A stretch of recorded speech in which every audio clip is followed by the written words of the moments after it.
coming at you on another beautiful Oregon day. That's right, it is 88 degrees here, but you wouldn't know it here on the back porch. We've got a beautiful breeze in the shade. It's great, but we're gonna go out of state today. That's right, just a little north. We're gonna stick with the Pacific Northwest. Here we go. We're going to Seattle, to Fremont Brewing for the Lush IPA. You know, I usually go with their big old stouts, but this is summer. It's and I understand they make great IPAs and light beers. I had one years ago I really liked, and this one's dated. I like when they date stuff. This is July 3rd, 2017, and it's pretty fresh in my book. All right, let's go ahead and get into this. This is an American IPA at 7% ABV and 80 IBUs. It's made with pale roll and honey malt. I love honey malt. And it's made with hops-wise, it's Citra and Mosaic. Two more really good hops, so let's get her cracked open. All right, here we go. We're going all in. There we go. You can see that's beautiful beer. There's floaties in there. That's okay by me, but there certainly are some floaties in there. We got a full one finger head, very white and fluffy. And this is kind of a golden to orange color. It makes me think of honey with those honey malts. I can already smell it from here, so let's get into the nose. Oh, this has got a lot of fun things going on. Interesting stuff, because I'm getting a lot of characteristics.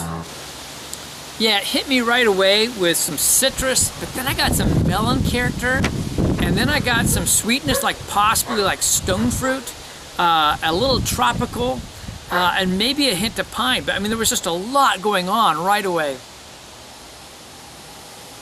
Yeah, I get a little bit of like a mango character on the tropical side. On the citrus side, I feel like I got a hint of some orange. I got some grapefruit going on. Stone fruit, I'm not quite sure, but the melon was there, you know, kind of like a cantaloupe melon. And now I got a hint of that cattiness that comes from the Citra, which I would expect, but it's not really heavy. And just a little bit of pine resin, but some beautiful notes going on. Let's dive in for the taste. Cheers. You know, just like the nose, I got hit sideways from several directions with different flavors. There's a beautiful sweetness on it.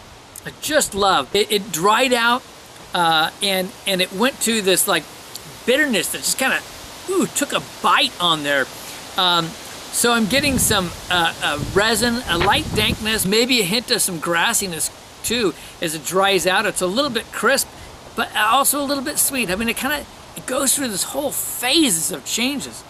Let's talk about the front side. Sipping on the front, right away, this is where you get that beautiful melon character, and you're getting the honey character from those honey malts, which I just love. You get maybe just a hint of like some stone fruits. Now, I want to say at first it was a peach, really. I get a little bit of mango going on, a light bit of some pineapple on it. I'm getting some orange on the citrus side, and then as it goes towards the back side, you're getting the a little bit on the grapefruit side, like a grapefruit rind, and you're getting some of the pine character coming in, and the resin character for sure. Some kind of a spicy kick too, which is really odd. I don't expect that really from either Citra or Mosaic, but it's definitely there. Maybe a light pepperiness to it or something, but it's really different. And it is pretty juicy, to be honest with you, but that's all up on the front.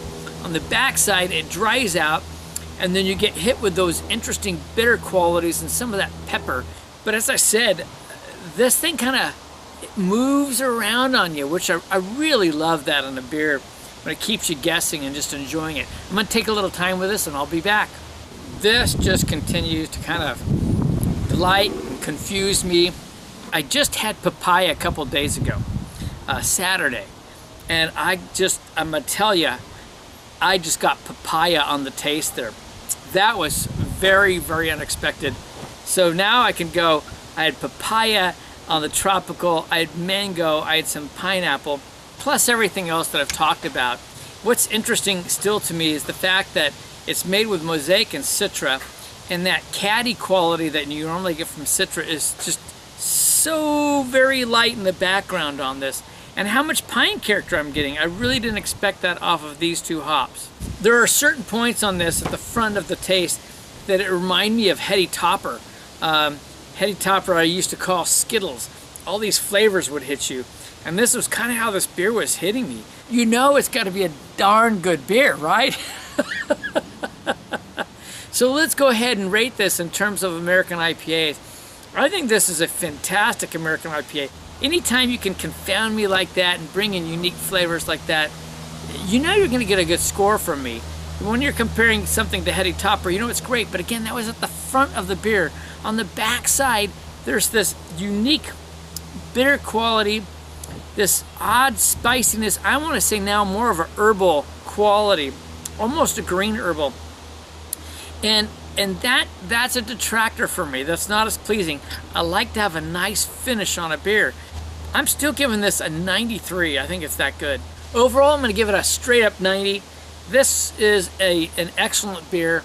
Here it is again. It's from Fremont Brewing. It's their Lush IPA. This usually is a January to March release, as I understood in the past. But again, this one was dated July. So just recently put out there.